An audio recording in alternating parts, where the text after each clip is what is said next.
Good evening, ladies and gentlemen. This is Commissar here, and today I happen to have a 1 vs 1 Starcraft 2 commentary for you. And today's game again features TLO. He's our blue Zug today in the top left-hand side of Ohana Beach. And yeah, I've cast him a couple of times recently, so it should be no surprise to you all who he is, his position at the moment, certainly. And his opponent today is a player who I have cast before, I believe, being Gosu tgun. Tgun, of course, is an Australian Zug player, one of the top Zug players in Australia, although recently he has not been doing the best, because it seems like all Australian players seem to be Zug players. I say that because Moonglade, the most famous Australian player, he is a Zug player. Yeah, and he's the guy that won WCS Oceania, or I believe it was called Oceania, not Southeast Asia. And then you have Pig, who I've cast before. He's now known as Notorious PIG, and which is kind of cool. But importantly, he won WCS Australia the day before WCS Oceania, before being beaten by Moonglade in WCS Oceania. And this was a couple of weeks ago now. But importantly, the message is the top Australian players tend to be Zergs, and Tgun is one of those top players. So in terms of his own status, he is of course Grandmaster level on the ladder. I'm not sure if he's in the Korean ladder or not. Generally, Southeast Asian players tend to be, Australian players certainly. But I'm not sure if he would make Grandmaster in Korea or not. Probably not, I know that Pig is not. But, in saying that, he is Grandmaster certainly by American and Southeast Asian standards. He is also, importantly, a winner of a tournament recently. In June, he won a $1,500 tournament, an Australian tournament which generally everyone would be fairly unfamiliar with, I believe. And yeah, he's a top player by Australian standards, but at the same time, TLO would still be our favourite today. Nonetheless, as an Australian guy, I do like to cast Australian players when I see them pop up, so when I saw that in the TLO replay pack there was a game against Tgun in it, I decided sure it would be good to cast it. Anyway, so we do indeed see TLO taking a hatch at the same time as Tgun. So far their timings are almost within a second of each other, the one difference being that Tgun got a slightly earlier gas, and TLO got a slightly earlier spawning pool. Not a big deal. Generally, by the time you consider the travel time between bases, these two players are basically doing identical builds at the moment. Okay, so we do indeed see the overlords coming in for both players, and they're going to see, cool, the hatcheries are down, and yeah, that's generally what you kind of tend to do on this sort of map. Why do I say that? Well, first of all, the rush distance itself is quite long. It is a long way between the bases, as you can see on the minimap. It is a very narrow map. And at the same time, you know where your opponent spawns, so the risk of a 6-ball being scouted is extremely, extremely high. As such, it's one of the kind of maps where a 15 hatch tends to be quite safe to do. Anyway, so we do indeed see both players again getting their 2 queens, almost exactly identical timings, both getting Ling speed, and I'll have to wait and see if one player goes Banelings and the other goes straight to Roaches, if they both go Banelings, and if so, how the micro wars pan out. This is a ZvZ. I've now cast all 3 matchups featuring TLO, that's, yeah, versus P, T, and Z now, and yeah, I do like ZvZ quite a lot. We do indeed see the Bailing Nest now coming down for Tgun. We'll have to wait and see what TLO does with his money, as he is approaching 50 gas, which is what a Bailing Nest does require. We'll have to see if he does build one right about now or not. And yeah, what I was going to be saying is, what was I going to be saying? Anyway, I've cast all the matches with TLO in them, and I like ZvZ because it is so volatile, and oh, this is an example of that, as we see 24 Lings on the way for TLO all of a sudden. And I say it's fun to see because it's volatile, because the micro is very, very intense indeed, as we do see a Ling of Tgun scouting absolutely everything in the base of his opponent, and he does not though see the Lings on the field. The Overlords though will, so Tgun knows about this right now, and he needs to get some Banelings this instant or he could well be dead. But only having one Zergling on the field at the moment, he is in a lot of trouble. He is trying to wall off to buy himself a little bit of extra time, getting his spine down, but that will not be down in time. Will he get any Banelings up is the big question, and he does have not much on the way, only a few Lings, and there are no Banelings on the way yet. He really needs some Banelings right about now. He does though have a drone advantage, and he is doing some brilliant micro, saving that queen for as long as possible. though it has now fallen. Doing similar business in the main, I'd assume, but no. Well, the main looks fairly safe for the time being. It's just a question of how much these lings do end up killing. They are going to get this hatch, it looks like, and this hatch is going to go down, and it is going to go down very, very convincingly for TLO. Thus, TLO's attack, overall a success, as he is backed out without even losing his army of lings. So while tgun is not behind yet significantly on supply, or harvests for that matter, he did lose a few. He did lose, what? Yeah, he did lose only 2 workers actually. So yeah, he's not really down on harvesters yet. He's going to be, no doubt, in a couple of minutes. And you can see TLO says, okay, well, what am I at risk at? I'm at risk of a big counterattack, so I better make a ton of spines, and that is what TLO is doing. So TLO in a commanding lead in the early stages of this game, and if these banelings hit, it'll be a bit of a miracle, as surely good focus firing from these spines could probably actually deny those banelings. I say that because they're simply not enough, and it looks like T-Gun's actually going to be backing off. So yes, a very unfortunate start indeed for TLO. So sorry, for T-Gun, as TLO is now so far ahead, it's ridiculous. He is indeed making that expansion yet again. And what else does T-Gun have going on in his base? Well, his lair's only just building right now. Meanwhile, a spire is on the way for TLO. The question is, will T-Gun have any anti-air? As really, he doesn't have that much. He does have 2 Evo chambers on the way right now. One of his natural did indeed die earlier. We'll have to wait and see if he is able to get down a lot of spores, if he knows about the risk of those mutalisks or not. But we'll have to just, yeah, wait and see about how he does move going forward. You notice the supply count's still remarkably even. I'm very surprised by this. Although, yep, there you go. I guess it's just an inject cycle timing. And yeah, suddenly TLO is indeed 13 ahead, as he has made a big ball of mutalisks, or at least they are in production. 7, that is, in total.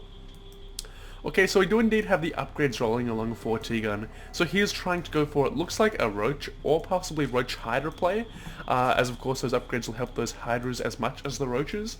And we'll have to wait and see when indeed he scouts the Mutas, and that is right now. So he sees Mutas, what does he do in response? Instantly, he makes a couple of spores in his mineral lines, and I guess other than making spores, he has to just sort of hope and pray. And he does indeed have 3 in this base, but the muta's going to be here before the spores are done. So how will this pan out? It looks like the banelings are being sniped, actually.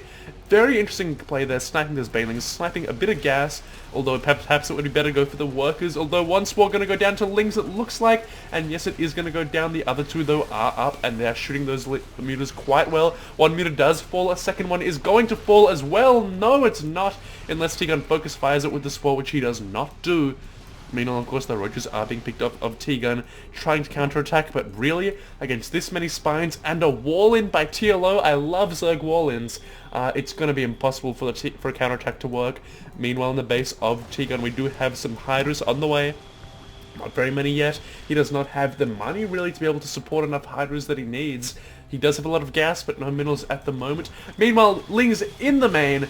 Ooh, a mistake there by from the micro of T-Gun to be able to let those all in. And oh, in the main, look at how little defense there is. There's only a queen and some anti-air. So this could be a disaster for T-Gun. He is going to lose the spores, which are being focused down. And we'll have to wait and see if these Hydras can kill off these Lings in time. One spore does fall, a second one likely to fall as well. The Hydra's now being attacked by the Lings. And it looks like T-Gun will hold off the ground, but on the air, the Hydras are dying to the Mutalisks. And meanwhile, across the rest of the map, nothing else is really happening.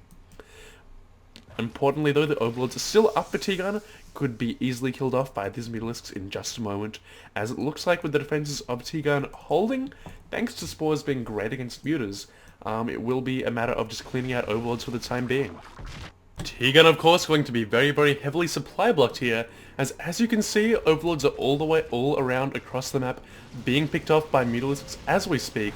You can see one down here. I can still count what? There was one just up here. I'm not sure entirely if that was an Overlord or not. And there, you can still see at least 4 dots across the map. And T-Gun, having to produce a ton of Overlords, going to put him further and further behind. The big question though for T-Gun is how is he going to come back into this game? And yeah, will it be the army composition? That could be a big way for him to get back into the game, to win a big battle, as really behind an economy with his opponent taking a 3rd base, behind in behind in harvesters too by 44 to 48. He's behind in about every single aspect of the game, except for ground upgrades, where it's about to be 2-2 to 1-1 in favor of T-gun, and also we do have the potential for army composition to favor T-gun, with a big Zergling Baneling focus for TLO. Of course, that Zergling Baneling does have the advantage of Banelings being quite effective against Hydras if they get good hits off, and we'll have to wait and see if there are roaches to absorb all that damage, or if there are infestors to fungal growth them, or say if this Mutaflock was caught by, say, an infestor. Infestors don't exist, by the way, yet. Or if, say, they were cornered by the Hydras and killed off that way. That could potentially get T-gun back into this game, but for the time being, it is TLO's game to lose right now, and we'll have to wait and see how he goes. Well, how he basically plays going forward. Okay, we do have Roach Speed on the way for T-gun. He may be about to try and go all in off a big Roach Hydra push. He is making no harvests right now. He is pretty much unable to expand as his opponent has complete map control and a superior army. Meanwhile, TLO moving out with Spine Crawlers to take the middle of the map. He is trying to take to plant creep down everywhere to get even better map vision than he already has, but with overlords and lings watching everywhere, he basically knows exactly what is happening in all of the map, except for perhaps the base of T-gun. He can't really see the supply count of T-gun very clearly at all, nothing inside of his opponent's base, and he is sweeping in again with a couple of mutas to scout out. You can see, not sending in many, because he is wary of the potential for infestors, I believe. So I would assume that lack of grouping up his mutas is just due to the fact that he is scared of some sort of infestor play. Meanwhile, of course, we do indeed see TLO getting his infestation pit. That is somewhere on the field. I'm not entirely sure where, but there it is. And we'll have to wait and see if he does go for infestors, or if he does go, infestors, you can see pathogen glands on the way. The alternative would be to go to Hive, but infestors are like the most common unit in ZvZ, I'd have to say, in terms of a higher tech unit. Okay, we do indeed see off-creep Hydras here, very, very slow army for T-gun, and he does have to be careful of the risk of a counter-attack while moving out with a slow army against such a fast opponent. Meanwhile, in the base of TLO, we do see 25 Banelings morphing. That is not a small number at all, that is a ton of Banelings. And we do have 2-2 on the way for TLO, but it looks like he will only have 1-1 for the big battle that is about to ensue. This battle is T-gun's lucky, is his break, his chance to get into this game, and he doesn't have a bad army at all, not a bad army at all to be trying to do this with. Quite a large supply, quite even supply at the moment, surprisingly enough, and we do indeed see the Lings rolling in, the Banelings splitting up the Hydras. Great micro by T-gun there on the Hydra splits, and that is like a marine suit only at like 1/10 of the speed. Meanwhile, the roaches of T-gun are still alive, trying to get something done. They are so low though, the Banelings could kill them, the mutas could kill them, and they should get the hatchery, which is great for T-gun, but they will not do that much more than that, I believe. And yeah, the hatchery goes down, but almost all the roaches are already dead if I select them for you. And yep, all dropping like flies. We'll have to wait and see if any economic damage was dealt. Yeah, almost no drones were killed in that. About 6 all the game long for T-gun have been killed of TLO's workers. And now it's 44 to 66 harvesters, still a 12 harvester lead for TLO. And TLO is about to re-expand to his third base yet again. And basically build upon his economic lead. It is important to note though that in the main base we do see TLO mining out slightly earlier, so his income for this minute is slightly lower, although with long distance mining kicking in it is already getting higher again. So, in the base of T-gun, what do we have to change things up? Well, to be honest, not much, as he can't really afford anything now, as he just lost a big army and needs to defend to stay alive. Meanwhile, in the base of TLO, we do see a bunch of infestors coming in. We do see 6 in fact, with the pathogen glands already completed. That'll of course be so good against Hydras, as Hydras are quite squishy and all transfuse on that queen. Going to scare off those mutas for the time being. And overall, the mutas for TLO, they've gotten map control, they've done all of that business, but they haven't really achieved that much in terms of cost efficiency, in terms of damage being dealt. And you'll see, even after that big battle occurred, TLO, with the vastly superior army, was not able to crush his opponent, and the unit's last time was almost exactly even. While of course T-gun needed to actually catch up there, so even trading does favour TLO, and TLO would be happy to trade evenly, we still have the issue that T-Gun, of course, that TLO isn't actually killing his opponent. For the time being though, it looks like T-Gun might be just starving out. He does have very, very limited resources left in both his main and his natural. Main practically mined out on minerals. Natural is getting close, about a third left, a bit more than a third maybe left on those mineral field patches. And we do see T-Gun again going for a big push. It looks like Baneling's introduced this time as well. Hydra's going to have to be pulled out of the base. And again, T-Gun has managed to build up quite a large supply, which is actually larger than TLO's by producing nothing but units. But, that said, T-Gun producing Roaches and Hydras, they are very, very expensive on supply for their money value, which explains the supply discrepancy, why T-Gun is actually ahead on supply right now. But at the same time, this army is still pretty scary, and with only Lings as the main meat of the army, it's going to be hard for TLO to really be able to take this on without being in a defensive posture. Of course, he does have the spine, so that is okay for him, and the infestor hits will be so important. As you can see, a few buildings were fungals, but not quite killed. Fungals coming down for TLO, infestor being sniped though. Good focus firing on those infestors by T-Gun, but the damage, the AoE damage is so intense. All of these units are going to die, although the Queen's actually transfusing quite well to save a few of them. That being said, TLO is starting off this battle quite well. The question is, how will he fare once his infestor energy has run out? And it looks like the meat of the army has already been destroyed by fungal growths, and TLO appears to be holding this very well, as this spine wall can't really be broken by what T-Gun has left, as it's so low on health. Meanwhile, TLO still has his infestor count quite decent. He does still have 8 infestors, 11 infestors in fact, on the field, and his supply count didn't really change that much from all of that. Meanwhile, T-Gun is just struggling like mad, and you can see now, it's still even on the units lost, because the units that T-Gun's been losing haven't been super expensive, while infestors and whatnot cost a lot. But, the army of T-Gun at the moment, very, very weak. His economy is very, very weak, and I would not be surprised if the cleanup of this army does indeed call a GG out from T-Gun, as his Queen's being fungled, 2 of them going down straight away. Well, was that 1 or 2? I believe it was just 1 actually.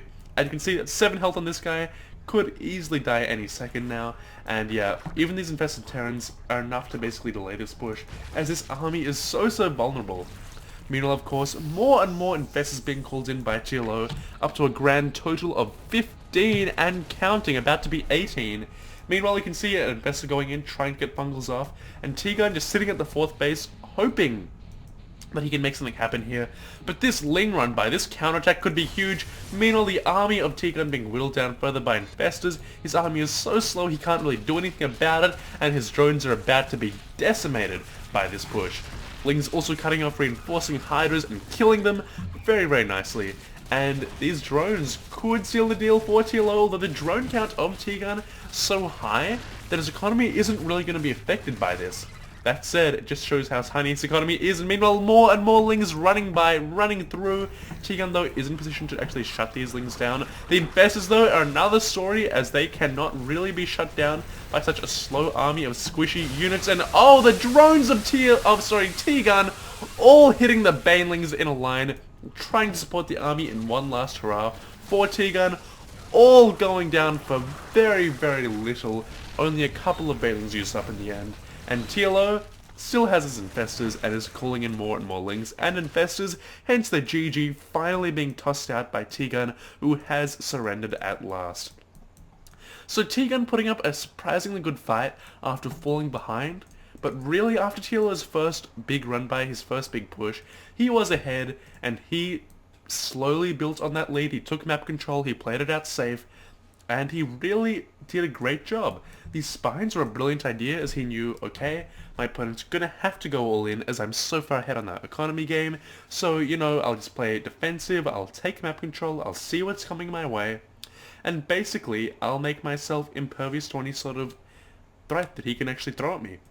And yeah, T-Gun of course did try his best. The 2-2 was good when he had the 2-2 timing push, but as you can see, despite his Hydra splitting, the fungal growths, the splash damage in the first place by the Banelings in the first attack, it was just too much for him, and his army was indeed whittled down. Despite the transfuses, that of course is not AoE, not quite the same as having mass medevacs for a Terran, and as such T-Gun's army just not having the health really to be able to push through. Of course, the big issue was the money there, and the fact that tgun was not actually ahead on units last tab, despite being behind on economy all game long. As such, TLO taking out a very convincing win this game, and I hope you enjoyed it. I hope you enjoyed my commentary, and please do leave me some feedback, and if you did enjoy it, remember to go and subscribe to me on YouTube, as that is the most important thing for me in terms of my viewership. I do of course care about YouTube above all other sources of views, so thank you for watching, and I'll see you guys on another